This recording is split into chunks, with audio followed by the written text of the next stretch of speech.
just said, that it was that his feelings were valued, what his thoughts were valued, and that was it. But now, isn't that of some worth if you do have a child who, for example, has done nothing but learn by rote?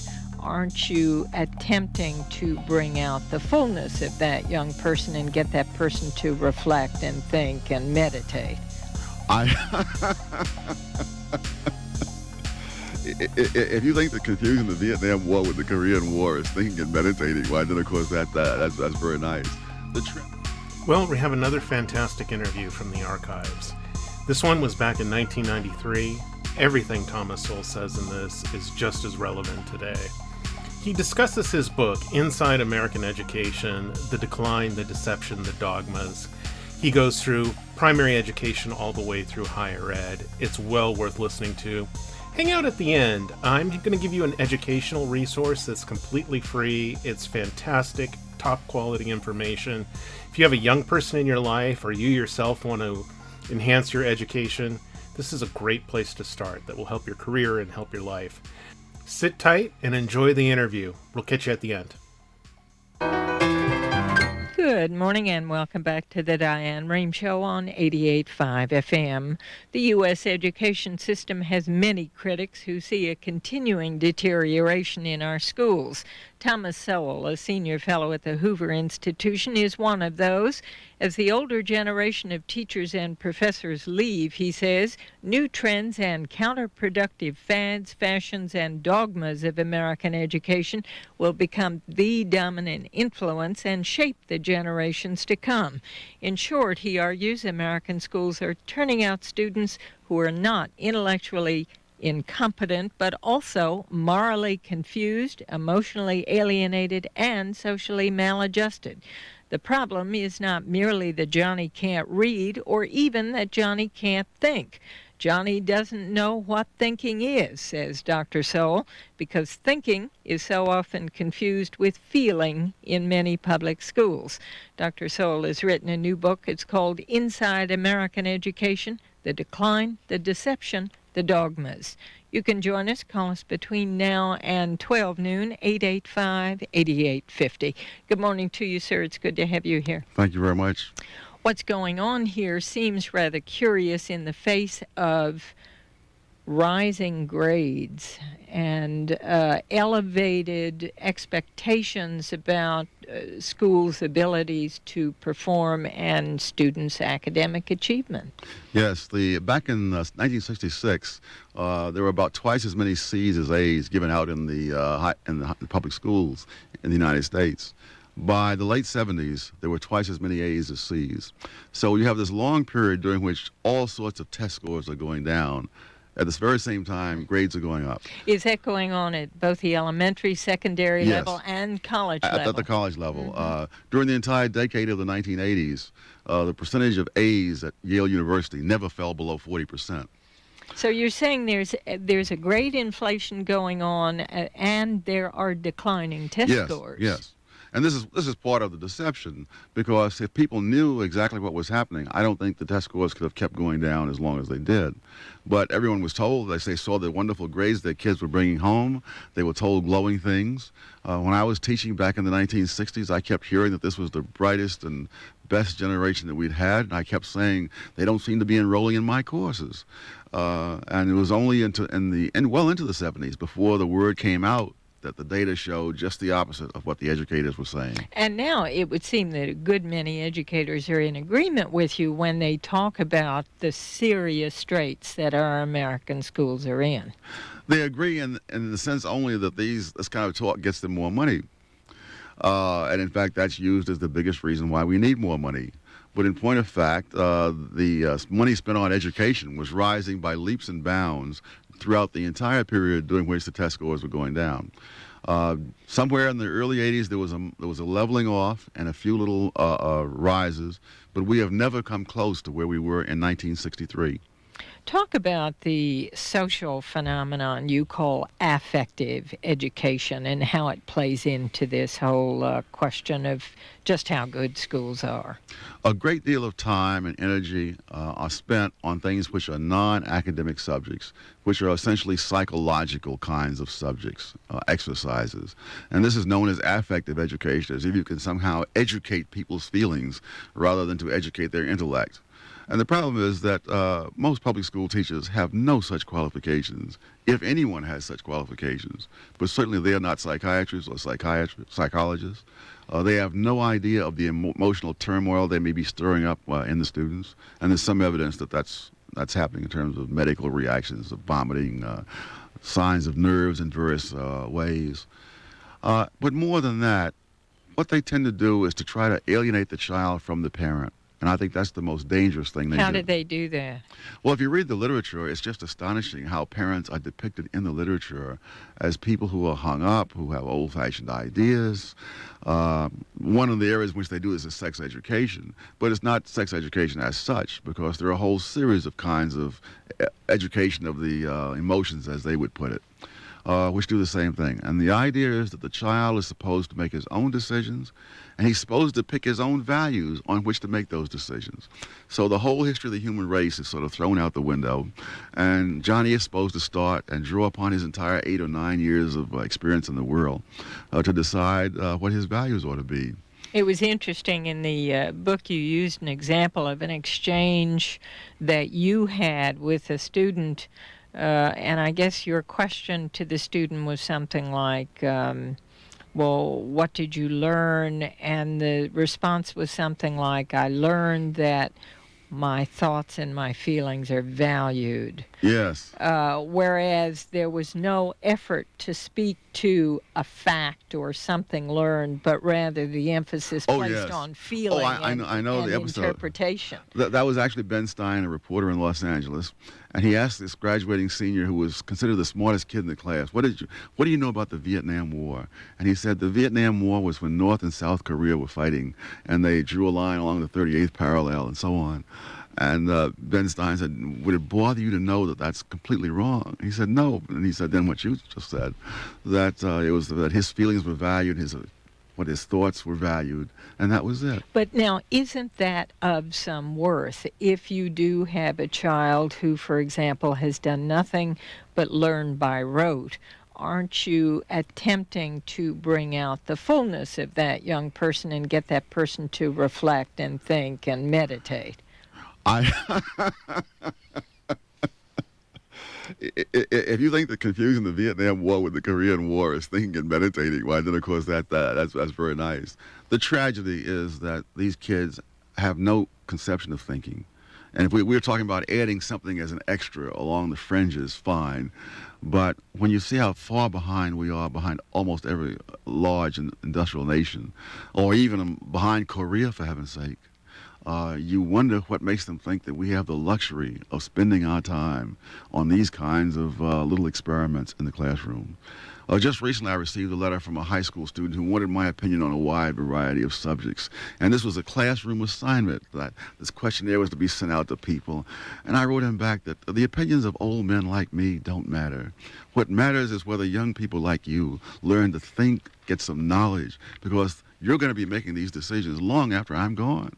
And to think that people are wasting your time, having you send out these questionnaires to people you don't know, is a sign of just why we're so far behind. Dr. Thomas Sowell of the Hoover Institution, his new book is called Inside American Education, The Decline, the Deception, the Dogmas. Talk about some of the dogmas that you feel are driving American education. Well, one of the dogmas is the notion that you have to feel good about yourself. And I think nothing so epitomizes this for me as a study of mathematics given to 13-year-olds around the world. And Koreans came in first, Americans came in last. And one of the questions that were asked these kids was, are you good at math? 23% of the Koreans said yes. Something like 68% of the Americans said yes. And so American kids felt good about themselves, but they didn't know any math. Another study was done of 12th graders in Japan to see if they liked math. The 12th graders in Japan dislike math more than the 12th graders in the United States, and probably for good reason, because it was probably hard at math. But the Japanese don't worry themselves about whether their 12th graders like math. They worry Or themselves. feel good about That's themselves. right. They don't care. The fact is, when you come out of there, you're going to know a certain amount of stuff, and if you don't do that, your parents are going to be on you. Is there a balance to be achieved? That is, helping students feel good about themselves and learn at the same time? Or is it either or, Dr. Sowell? I do not believe that there are free lunches in education or anywhere else. And it's hard work. That's right. And I think that's part of it, too. A lot of these programs are really a substitute for hard work by the teachers. I mean, when I think of the teachers I had, they could not have cared less whether I felt good about myself. They didn't ask me, how did you get to school? Did you walk these 15 blocks from home? Or did you have money for the trolley? They couldn't have cared less. They wanted to make sure I had better have my homework when I got there, and it had better be right. Are you putting most of the responsibility here on the teachers themselves? What about the parents? The parents have their responsibilities as well. On the whole, the parents, I think, turn out a lot better than the education establishment. The education establishment is very good at blaming everything on parents and seizing upon this example and that example. But the cold fact is that for a period of decades, the parents and the public have been pushing the schools to have more academic material, and the schools have been pushing in non-academic directions. And by and large, the schools have been winning, that more and more fancy fads and gimmicks have been coming into the schools. Very often people say, the Catholic schools do so much better with so little money. And I've come to think that really I don't want to take anything from the Catholic schools. But I think the fact that they have less money may be one of the reasons why they're doing so well, because they cannot afford these expensive gimmicks and fads. Dr. Sowell, what was your own background? Who was, if anyone, encouraging you as you were growing up? Why did you get turned on to education? Oh, I guess my family. That I know when I went into the 7th grade, they made a big to-do about it. And I didn't understand it until they told me that no one in the family had gotten to the 7th grade before. And they thought it was marvelous. You had both parents in the home? For part of the time until my father died. And then I had other relatives as well. All of whom were supportive of you. Oh, yes, and pushing and whatnot. Now, of course, they could not take part in the educational process. They had no way of doing that. And they couldn't come to school and do all the things, the parents must get involved. It's utter nonsense. Whole generations of both blacks and immigrant kids had decent educations without their parents becoming involved in the school. There are an awful lot of people and teachers among the first and foremost who would say that the challenges facing teachers today are far more difficult and complex than those that faced your teachers when you were growing up. Such as drugs in the schools, such as weapons in the schools, such as kids who really don't want to learn, kids who come totally unprepared to do anything else but make trouble in the classroom. Yes. Yes. I mean, there are those kinds of phenomena. There have always been tough kids, and there have always been tough neighborhoods. To the extent that there are today, Dr. Sowell? Maybe not, but I think, too, that part of the degeneration of morals has been helped out by the kind of nonsense they're taught in the schools. I think there's also this sort of maudlin notion that we have to keep them all together. Back when I was coming along, they had dumping ground classes in schools.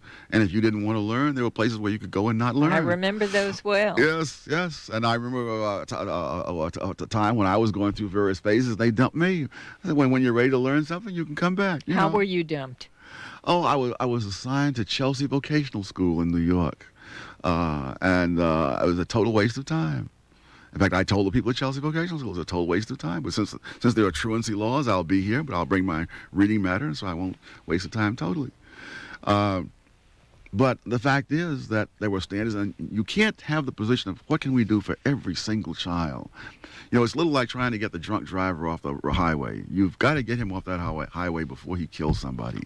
Now, how he deals with his alcoholism and whatnot, that's a separate and secondary question, but you can't have him running up and down the highway clobbering other people. What about school textbooks, Dr. Sowell? What's happened there? Well, the phrase is dumbing down.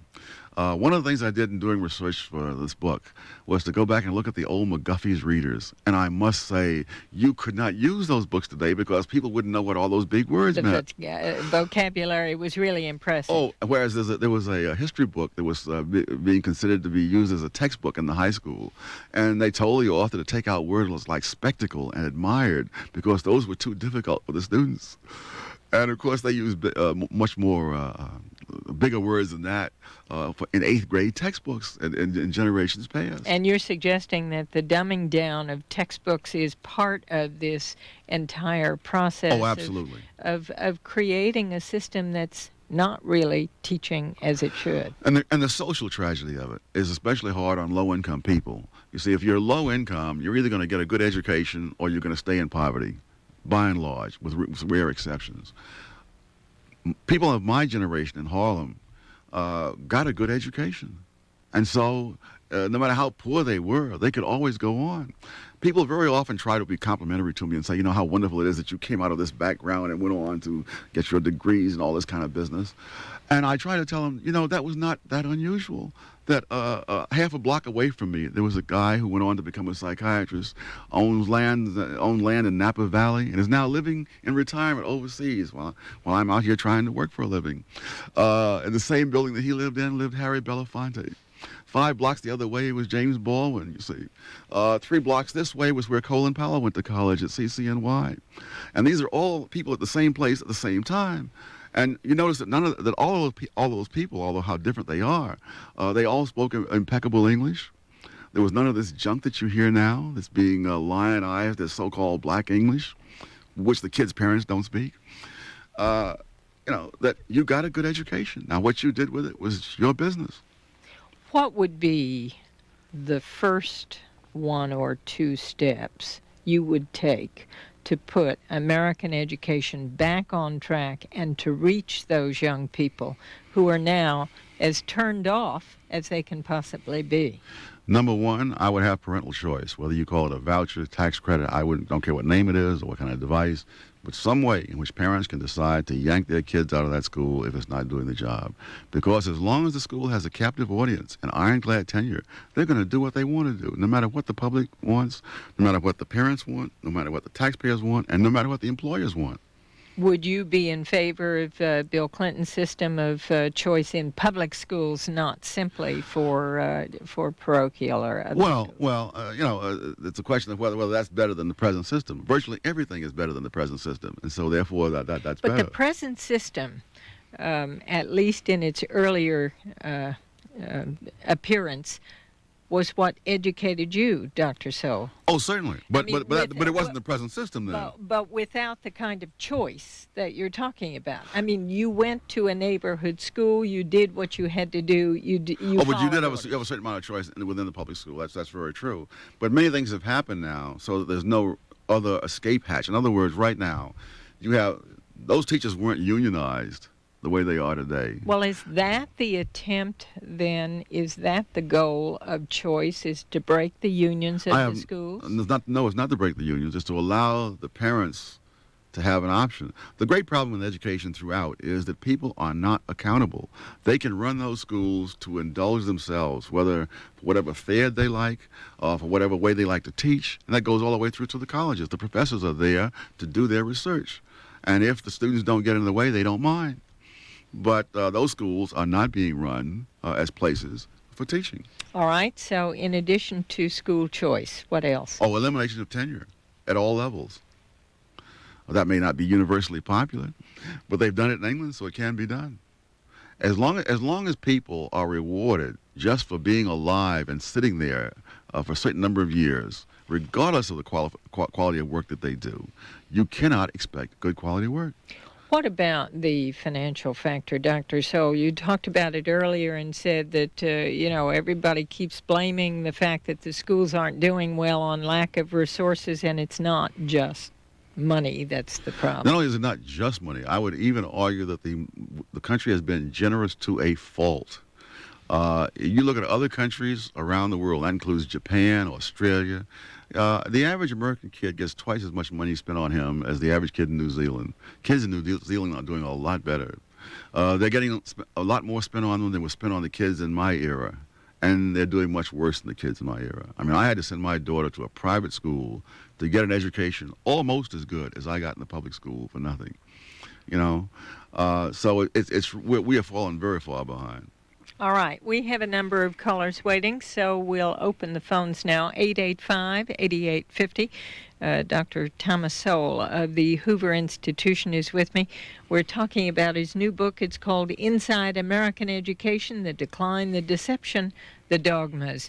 It's a pretty scathing indictment of American education as Dr. Sowell sees it. I'll be interested in your questions and comments. John, you're on the air. Hi, I go to St. John's College in Annapolis, the great book school. Oh, yes. And I was wondering how you viewed the program here and whether you thought it fit in with the way you feel about education.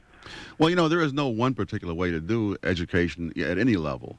The St. John's method is rare, but if it works for St. John's students, then more power to them. Yes, the thing that I think is the best is that about the program is the use of reason alone to determine how a classroom is structured. I mean, it could be seen as very unconventional and very I'm having a hard time. Sort of experimental. Experimental, yeah. But at the same time, it seems to be a return to a certain type of education that only existed a few hundred years ago. Yes. St. John's is at one end of the spectrum. At the other end of the spectrum are the places that are trying to be modern, where the great classics are not, are pushed aside in favor of things that are latest kinds of things. Just recently, I went through the bookstore at Stanford University and looked in the political science department to see what books they were assigning. Not one course had the Federalist Papers. Oh. And this is if any document can be said to explain the whole American system of government, what they were trying to do when they wrote the Constitution, this book is it. Yes, yes. And they do not have it. But you can find all kinds of trendy, I would consider junk, being assigned. All right, John. Thanks for your call. Celeste, you're on the air. Hello, Dr. Sowell. Yes. I've been a teacher for 7 years, and my question is about administration in the schools. I find that as they talk about cutting teachers and making classrooms larger, they don't talk about cutting administration, and I don't see that the administration within the schools and within the larger entity, the school boards, or not the school boards per se, but the Boards of Education? Boards of Education. State Departments of Education? Right, those organizations. They don't talk about cutting people there, and I think that the education is in the classroom. It's not so much in the offices. Oh, absolutely. On that? Yeah, absolutely. In fact, some studies have been done in New York and Milwaukee which show that of the money that's spent, less than half of it ever reaches the classroom. And in some cases, less than half of it reaches the school. It maintains this enormous and growing bureaucracy. And that's one of the reasons why there's very little correlation between the money and the educational performance. All right, Celeste, thanks. Andy, you're on the air. I too am a graduate of St. John's College in Annapolis, and I wanted to say that the problems that you talk about, the difficulty of getting kids to think for themselves, are problems that have been there since the very beginning of education. And you're right that a variety of educational approaches can be proper. I want to point out, though, that you seem to think that the problems with texts and educational approaches are largely due to special interest groups inside the education system, and I disagree.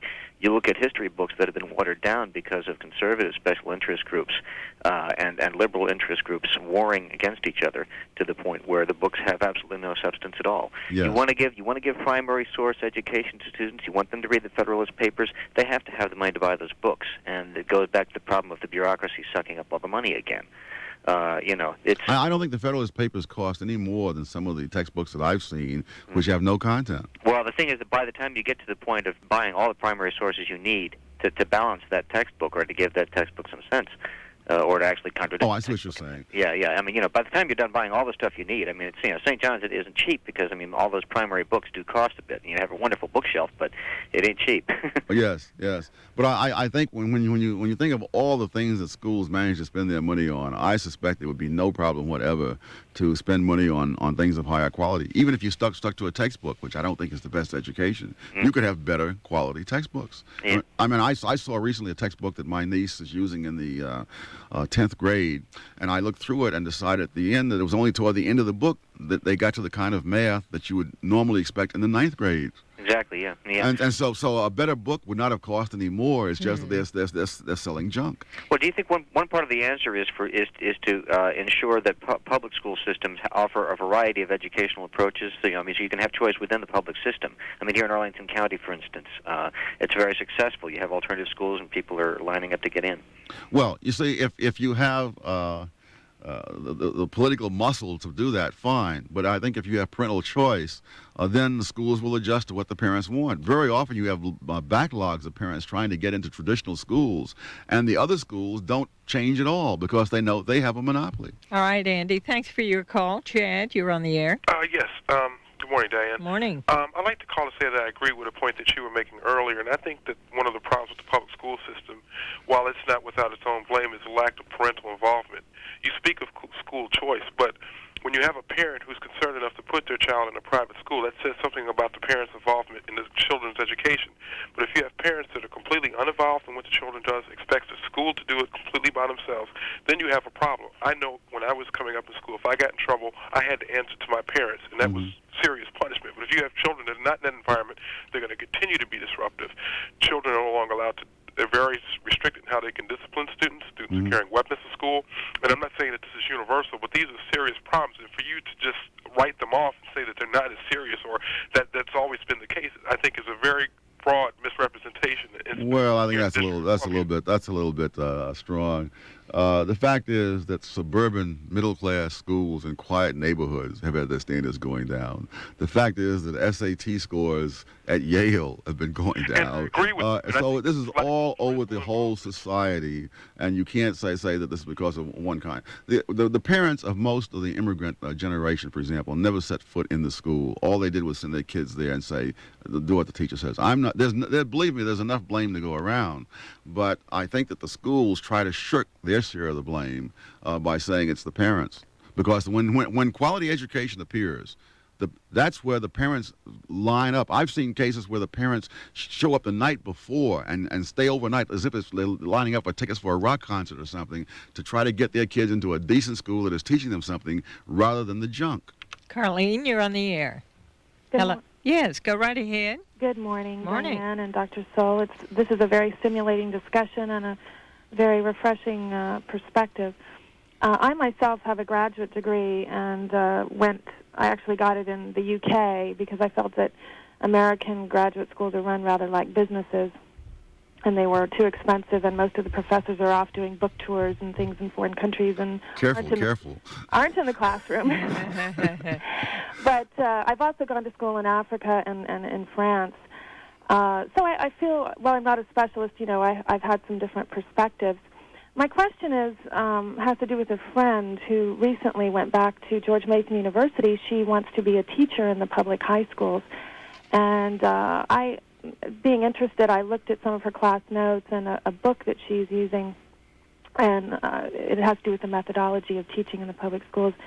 And it's something like a blueprint for multi-diversity cultural education or something. And the book is teaching teachers how to teach. But the whole thing the book is about is how America's made up of all these different groups and how teachers have to be sensitive to all these different groups. And it had all these songs like from Amish people and I excuse me, but I started thinking to myself, well, this methodology obviously is reflecting what the demographic changes in America, and also reflecting the culture war in America. And I see personally that America is starting to become a kind of social Lebanon, where all these different groups are trying to get sort of a piece of the action. And I thought to myself, and I said to my friend, I tried to talk to her about this, and her biggest worry about her next exam was if she was going to have to memorize the national holidays of 15 different countries so that she can be sensitive to her students. And I'm thinking, Dr. Sowell, what does this have to do with education?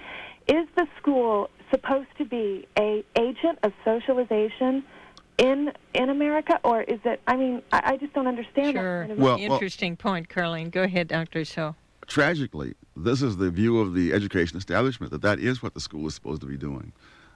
What's so ironic is the school is failing so miserably in what they're paid to do that they should take on this role of being social philosophers.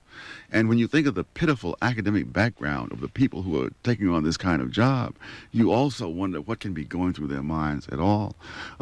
It's not true that we're becoming a multicultural nation for the first time. This country had people who were speaking umpteen different languages, probably to a greater degree 70 or 80 years ago than today. Because you had vast numbers of people. I know people today who are professors and whatnot who say, we never spoke English in my home, but they went on anyway. And they became bilingual, not because they were bilingual programs, but because their parents spoke one thing at the home and they spoke something else at the schools. But you know as well as I do, you can't turn the clock back. I mean, we seem to have moved to a different place in the society in terms of its expectations, in terms of what it will tolerate and not tolerate. There is a push towards recognition of all of these various groups within that make up our society. So what do? You can't I'm sorry, I can't agree with any of that. It is not society that is forcing these people to do this.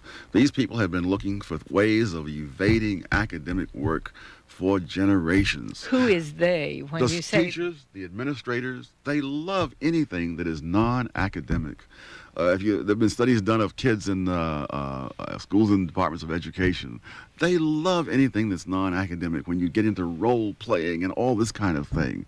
And I think it's perfectly understandable. You get the dregs of the academic world becoming teachers. You have education courses that repel able students from ever studying the subject. And so you've cut them off at the pass. Anyone who has any ability does not want to take these ridiculous courses in college. And of the few who are hardy souls who go on and take it and suffer through them and become teachers, those with high ability are the first ones to drop out. And so within a very few years out of the class, you have the bottom half of the class now has tenure, and the top half has gone somewhere else. Support for programming on WAMU is provided by the public relations firm of Barksdale, Ballard and Company in recognition of WAMU's contribution to the Washington metropolitan area and its pursuit of excellence in public broadcasting. Good morning, Nancy. You're on the air. Oh, hi. Dr. Sowell, it's such a privilege to talk to you. I've read your work. You have great common sense. I agree with everything you say this morning. I could give examples to back you up, but I'd like to give two examples, recent examples, that would contradict something of what you say as far as what's going on in the schools. We have a situation in our school, or we had when my daughter was attending local high school, of a lot of black children who were not achieving were goading and criticizing and making life miserable for their fellow black students who were achieving. That's a problem that the educational system is not really responsible for. Oh, absolutely, and it's a national problem, and it's an absolute disgrace. It's pitiful. I asked my neighbor who was black how she coped with this with her own two very bright daughters, and she said she told them exactly what her mother told her in the face of discrimination by whites. She said, "You are two individuals. You will go as far as you can work to go," and that's how. And they are achieving. Now, the other thing is, recently in Alexandria, evidently they had an honors program. Well, there was a black pressure group which has actually made the honors program be disbanded. I believe they have been successful in that because there weren't enough blacks in the honors program, and to me, they're cutting off their nose to spite their face. I mean, absolutely, they are abolishing an avenue of achievement which they could attain. Oh, absolutely, and I think the much of the so-called black leadership bears a terrible responsibility for pushing these kinds of ideas on these kids, that they have no chance and that everything is rigged against them and so on. Of all the questions I've answered after giving lectures around the country, the one that really hit me the hardest was asked by a young black man at Marquette University. He said, even though I'm graduating from Marquette very soon, what hope is there for me? And I thought, my God, there's twice as much hope for you as for your father, and 10 times as much as for your grandfather. But you've handicapped yourself so much that you may not be able to take advantage of the opportunities that are actually there. Nancy, thanks for your call. And let's go to West Virginia. Richard, sorry to keep you waiting. No problem. Go right ahead, sir. Two questions. The first is that if our education, and I'm more or less of your generation, and if our education was so great and we're so smart, how is it that we've let our schools deteriorate to the point that they have? We're in charge now. Well, I don't know who we are. I think Just that our generation I'm talking about. Well, but you see, the problem is decisions are not made by generations. They're made by organized groups, and teachers have been a very organized group since the 1960s. And the National Education Association is all in favor of these crazy things that have been criticized here this morning by me and by others. So that they have, and in fact, that's what choice is all about. Is it about putting the parents and the taxpayers and the general public in charge and not allowing these little groups to create their own little fiefdoms where they do what they please regardless of what the rest of us think. And you're saying that these people who were so well educated are so narrow-minded in their thinking that they still are willing to jeopardize the school for their own personal gain? Of course. Well, then professors do that at the colleges across the country. Well, then I still think that there is something missing in the education of someone who is who can make a choice like that so easily. But the second point is, you're connecting a lot of things that have happened at the same time, and you're connecting them as if they're cause and effect. And we could just as easily make the argument that it's high budget deficits that make the educational system bad, and say that as our budget deficits have increased, our education has deteriorated. And that's actually not true. It's not true that as the deficits ballooned during the 1980s, there was a minor upturn in the educational things. You can say anything, but they won't necessarily accord with the facts. But what I'm saying is that I'm saying that about what you're saying. The fact that you have linked these things together and that they have happened more or less at the same time, and you can't say that because that there's a direct link from something that's happening in society this year to the education that year. These things have. I have not said that. I have not said that. I have not said that. What I'm saying is. Hold on, Richard. Let him respond. Okay. I have not said that. I've traced a lot of these things over a long period of time, and I've used a lot of cross-checking one set of information with another set of information. That's how I arrived, for example, at the conclusion that the money has very little effect. I've checked spending internationally. I've checked spending from state to state. I've checked spending over time. I've checked spending as a percentage of the gross national product. No matter how you look at it, the money has no effect. And a caller in Upper Marlboro. Bob, you're on the air. Yes, Diane. Good morning, and I'm very pleased that you accepted my call. I'm a great admirer of Dr. Sowell. I've known about him for a long time, and I heartily agree with virtually everything he ever writes or produces.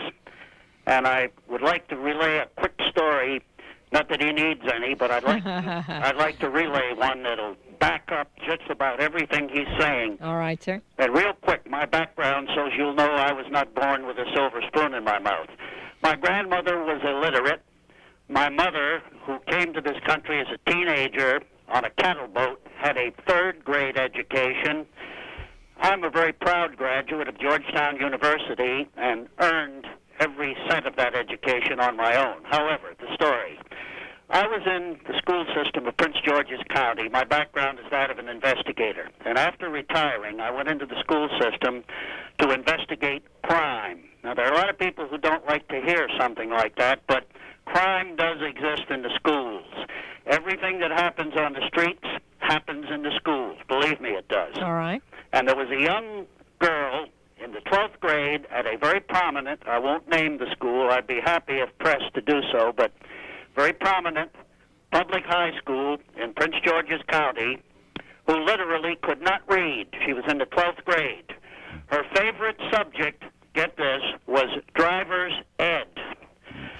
She saw driver's ed as being her way to succeed in the world. She didn't attend a single class all day long, but never failed to attend driver's ed.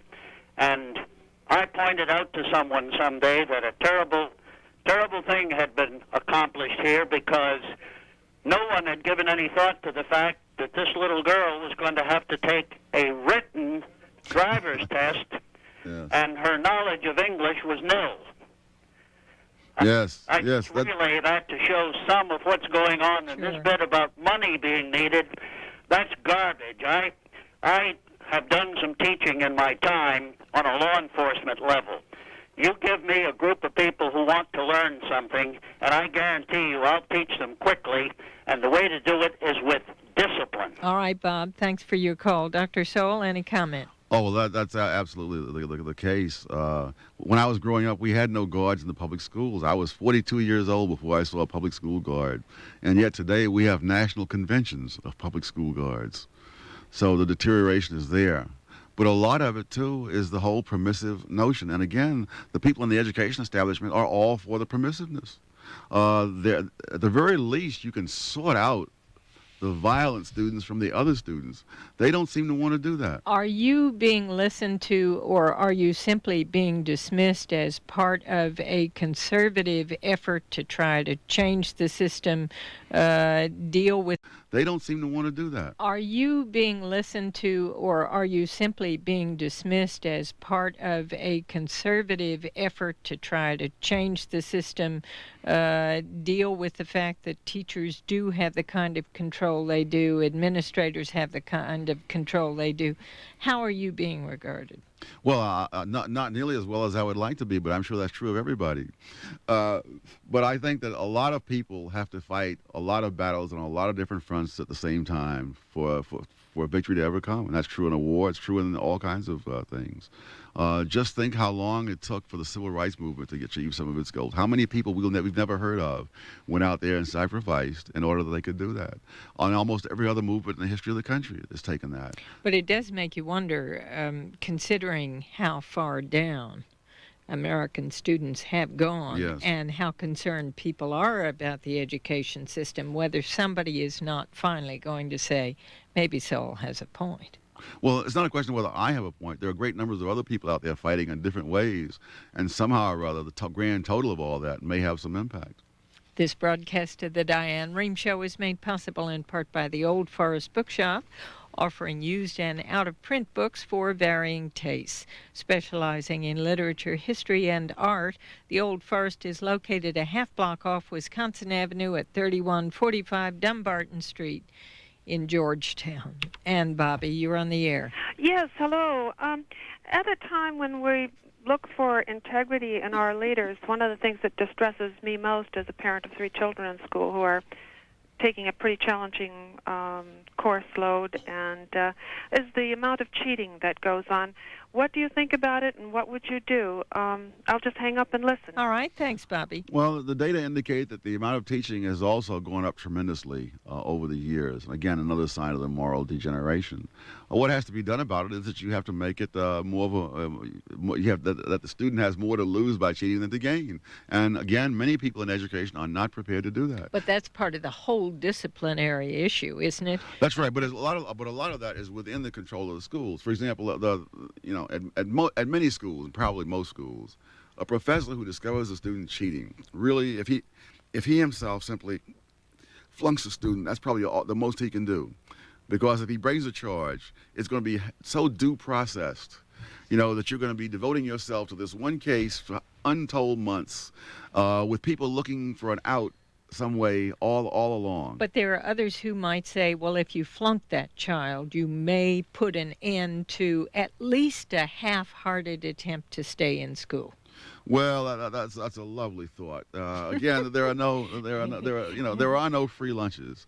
And if there are people out there who suffer some bad consequences from their own actions, that will certainly, at the very least, give other people something to think about. I can remember when I was in college, there was a young playboy, quite wealthy, who led a quite good life and didn't have enough time for his academics. And one Friday he came home and there was a note from the administration that said, "Dear Mr. X, please remove your belongings from the room over the weekend, as we have assigned another student there Monday morning, yours truly." And my roommate and I had planned to play some ping pong that evening, but we stayed home and did some studying. What a signal. And Anthony, you're on the air. Oh, good morning, Dan. Morning. So it's really a pleasure, and I'm a little nervous, so I'll have 2 quick questions, and then I'd like to hang up and listen. All right, sir. I recently finished a very good book by Rush Limbaugh called The Way Things Ought to Be. And in that book, he has a chapter on education, and one of them was like a cultural demonstration at Stanford attended by, I think it was Jesse Jackson, where the slogan was, "Hey, hey, ho, ho, Western culture's got to go." And when I read that, it had me thinking about the whole issue of political correctness on campus, like condom distributions and books in New York City that have Heather has two mommies and things like that. My question is really, what do you think, Dr. Sowell, about the issue of PC in schools, especially the junior schools? And the second one is, if school choice does not come through with the new Democratic administration, what do you think about homeschooling? And I'll hang up and listen. All right, sir. Thanks. Homeschooling is a desperate expedient. I would have thought it would be quite rare, and yet as time goes on, I have acquired more and more respect for people who homeschool their children rather than to send them into the junk that's out there in the public schools. And the numbers are growing. The numbers are growing. I've run into people who homeschool their kids, and I wish that I could have done that. And what about his earlier point on PC in schools? Oh, well, Stanford, of course. I mean, people who wanted Western civilization to go are getting their wish at Stanford. Well, but what's your own reaction? I think it's insanity. There's no way. We live in Western civilization. That's why you ought to study it. Now, if you have time left over to study other things, fine. But to talk about why do we study Western civilization rather than other civilizations, you might as well ask, why do we study the Earth instead of other planets and other galaxies? But don't you, as an African American, believe that in some way perhaps some of your own heritage has been left out of that kind of study of purely Western civilization? I really wonder how many people here can trace back their ancestry to a particular part of Africa, which is itself one of the most multicultural areas of the world. And even if I could tell where my ancestors came from, it would probably be radically different from the way it is 300 miles away from that particular spot. But doesn't that beg the question? No, but the point is, you have the 24-hour day, and so there are no free lunches. And if you're going to try to spread the students even thinner than they are and pretend to study these civilizations, because in order to study them, you have to have scholars who've done the scholarship and the work. I mean, you can't conjure these things up out of thin air because Jesse Jackson is chanting. And it's going to take you. See, I've spent 10 years writing a book on race and culture, which is not it's still in manuscript. And so I know that if you're going to do this seriously and responsibly, you cannot do it overnight. And if you're going to have not simply me, but what you really need dozens of people doing this all around, you're talking about something somewhere in the middle of the 21st century. But if you're going to have these little tidbits of nonsense, carefully selected and tendentiously selected in most cases, then of course you're not talking about education, you're talking about propaganda. But Dr. Sowell, go back to what you said earlier about the small steps that had to have been taken during the civil rights movement in order to achieve what has been achieved now. Can't the same be applied? So I am all for people taking those small steps to learn these things in the postgraduate schools, for scholars to study these things so they'll know what they're talking about. And so they won't be selling Kwanzaa as some kind of African tradition when, in fact, it originated in Los Angeles. 885-8850. Shan, you're on the air. Hi, yes, I was driving in my car and unfortunately don't have a car phone, but I took exceptions to something that was discussed regarding that being offered these touchy-feely classes. I am not in that 25% learning style that is pure academic. I'm a very bright person, but I do not do well in an academic setting. I think that adding some of these touchy-feely and interactive classes, I mean, I got through a chemistry class because I had an instructor who saw that, the book was hard for me, so the lab part was the part I could excel in. I think this is very important to, not all of us are book learners. Well, I could say that I also have a high opinion of myself, and I'm not very good at dancing, but I really don't think that ballet schools should be adjusted to take for people like me. People like me shouldn't be in ballet. And the school you have to realize too that it's not a question of what you like or what you're good at. There are requirements in the world that if you're going to build bridges across the river, you have to know a certain amount of math if you don't want those cars to fall into the river as the bridge collapses under them. And if you want doctors who can cure people, you're going to have to have people who know chemistry, whether they like it or not. So we don't have the option of just doing whatever happens to feel good to us. Diane, you're on the air. Hello, Dr. Sowell. You have a very interesting program. However, I find myself almost emotional because of the way you seem to approach. My question is this: what about the children from the dysfunctional families who don't have a recourse? I'm talking about the young minds who can't make decisions as to whether they have a place to study or as to whether they can go on to learn to read because they don't have the help at home. Can you address that issue? Absolutely. That is a tragic situation, regardless of how the education system is running. But what you've said tells me absolutely nothing about why the present mess is better for that child any more than it's better for any other child in more fortunate circumstances. 885-8850, and let's take a call from Arlington. Ed, you're on the air. Hello, Diane. Hi there. Dr. Sowell, I appreciate what you have to say. I myself am a graduate of a Jesuit high school in Milwaukee, a graduate of Georgetown University, and I teach in a local Jesuit high school here in D.C. And I'm of the view that it's possible to focus on academics and make sure that students are learning how to learn, but also outside of the classroom, as in our retreat program at Gonzaga, which is where I teach, to have the kids come in touch with themselves and their values as people. And we also require that students do 40 hours of community service where they also come in contact with people of different backgrounds. But that isn't at the expense of de-emphasizing academics. Well, do you have a longer than 24-hour day at that high school? Well, the thing is, we are stretched pretty thin. We do really push pretty hard to do all of that, but we managed to do it. And I think I'm correct in saying we're probably one of the better high schools in the area. Do you have some concerns about community service programs, Dr. Yes, Sowell? because what is a service and a disservice depends on the person who's looking at it. Many of the things that are called community services I consider a great community disservice. If you look at on the Stanford campus, we have a bicycle shop that I think performs a community service. And next door to it is the community service building, which I think does an incredible amount of mischief in the world. So the notion that some little group of elites will decide what is a service and a disservice, and that they will then force and cajole other people to do those kinds of things, strikes me as an abuse of authority. Well, we're a private school, sir, and the students who attend our school do so at choice, or their parents' choice, so to speak. Fine. And they're aware of the service requirement when they do it. They do things like tutor kids from a local housing project, Sursum Corda, which is right next door. They work in soup kitchens. And along with that, since it is a Jesuit Catholic school, we have theology classes in social justice where we'll study justice theories of people like John Rawls, and we'll go back. Oh, I must tell you in all honesty, I really do not see high school students studying John Rawls. Well, I think the graduate students at Harvard might study John Rawls, but I just really wonder if people aren't kidding themselves and getting these kids to get into something like John Rawls. Dr. Sowell, is the situation going to get even worse before it starts getting better? Absolutely.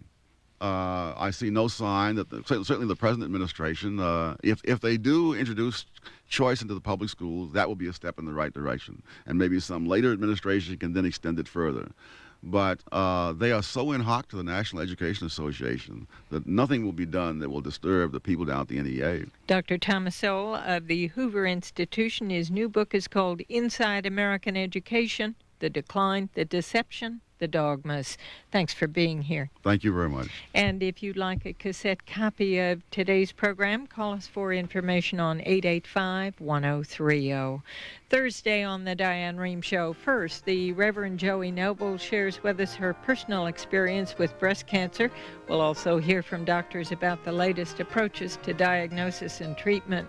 In our second hour, film critic Michael Medved on how contemporary movies threaten our traditional values. Darcy Bacon, Maggie Redfern, and Carol Beach produced the program.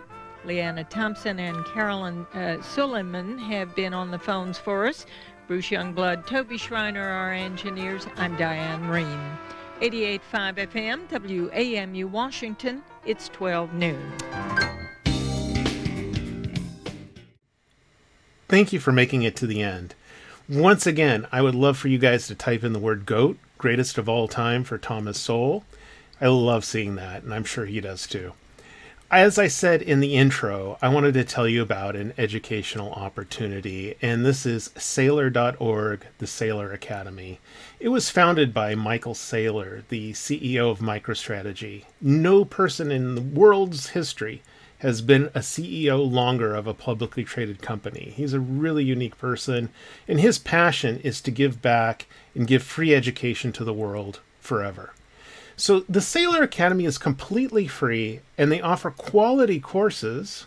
Let's take a look at some of these courses in art history, biology, business administration, chemistry, communication, computer science, economics, English, ESL, which is important for students around the world, geography, history, math, philosophy, physics, political science, professional development, like business writing, psychology and sociology. If you sign up on Saylor.org, you have a wealth of information that's constantly growing and expanding. They offer certificates. They offer college credit for some universities. They have a reciprocity agreement. It's a fantastic place. If you have a young person in your life that is struggling to find great quality education to learn the skills they need that's not available at their college because they're too busy studying all the woke stuff that's getting shoved on them, this is a great place for yourself, for young people, for anyone who wants to gain new skills and new information from quality instructors. I mean, they've got great people on here from MIT and other leading top-notch universities. Check it out if you're interested. I can't say enough good things about the Saylor Academy. As you saw during the video, there was a couple promo spots for iTrustCapital. I use these guys. I am completely satisfied and happy with their service. They just have that white glove treatment. If you sign up now and use my referral link, you'll get $100 in Bitcoin as a sign-up bonus. Even if you're just on the edge about whether you want to invest in cryptocurrency or physical gold and silver, sign up, get an account, go through the process, and have it ready to go for when you're ready to pull the trigger on it. One of the best ways to preserve your assets and shelter them from taxes is with a Roth IRA. I suggest you do both, one in crypto and one in equities. I gave you guys my Webull link too, where you can do a Roth IRA there as well. Again, I'm really happy with this service. Check it out. A very extra special thank you to everyone who went to buy me a coffee and got me a coffee. It really helps out the channel a lot and keeps me going. And really, I can't be more grateful for all your support. Once again, if you just take a moment and go through the referral links in the description, there's a lot of great opportunities here for you. All of them help out and support the channel at no extra cost to you with some great referral and bonus perks. One of the easiest ones is to bookmark my Amazon affiliate link. That will send me a little, it's actually just a few pennies per transaction. But it adds up and it helps out the channel, and there's no extra cost to you. It's just a nice way to show your support for the channel, along with some of these other great links. And I just cannot be more appreciative for all the support I get from this community. Take care, everyone. Stay well. Happy holidays.